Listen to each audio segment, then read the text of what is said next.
because people say, well, I may do a lot of things, but I don't bow down to idols. Well, when you're trying to justify sexual immorality, that's why he said there shouldn't even be a hint. That's when you start flirting with idolatry. Yep. Because you're trying to figure out a way of how to do something wrong that you know is wrong, but you don't want to just come on out and do it because then your conscience will convict you. So you're like, let me just come up. Now, I think I can do this, but it's just the wrong way to be looking at this. That when I have a share Jesus with somebody and somebody says, well, just tell me what I can do and can't do. I'm like, nope, you've missed it. You've surrendered to the Lord. You need to find out on a daily basis how the Lord can use you, to fulfill his plan and his purpose through his power, and not try to figure out like you're taking some course and just, I'm going to do the least amount possible so that he'll save me in the end, but I can still be as comfortable as possible and live like I want to. Yep. But it's a mess. That's the contrast. And it's kind of that idea, Jase, that there's one thing about knowing that, or maybe hoping that there's some bigger entity out there that, maybe there is a being that created everything, and then loving him and dedicating your life to him. And that's what we're talking about is the difference.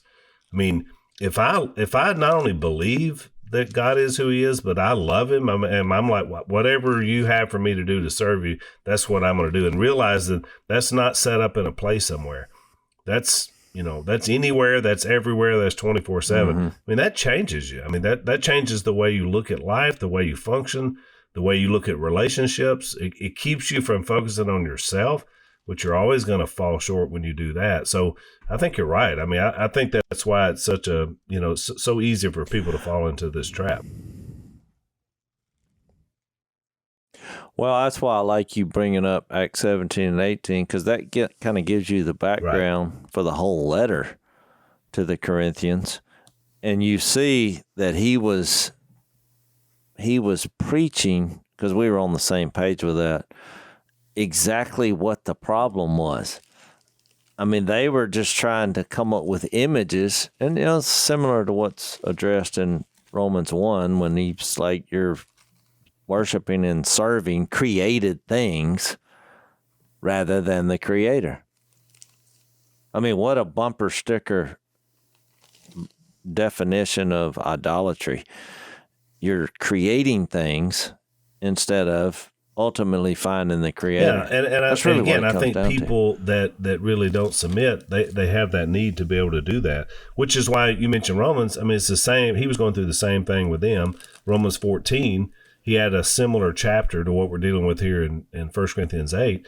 And how do you deal with your brothers and sisters who haven't come along as far as you in terms of maturity to understand that just, they shouldn't have the mind. They shouldn't even be worried about this. They should be looking at it like, oh, this is crazy. I mean, there's no such thing as idol. So if someone sacrifices meat, winds up at the meat market and I eat it, that makes no difference. But they did have that problem. They did still struggle with that. So it becomes that deal about how do we deal with it.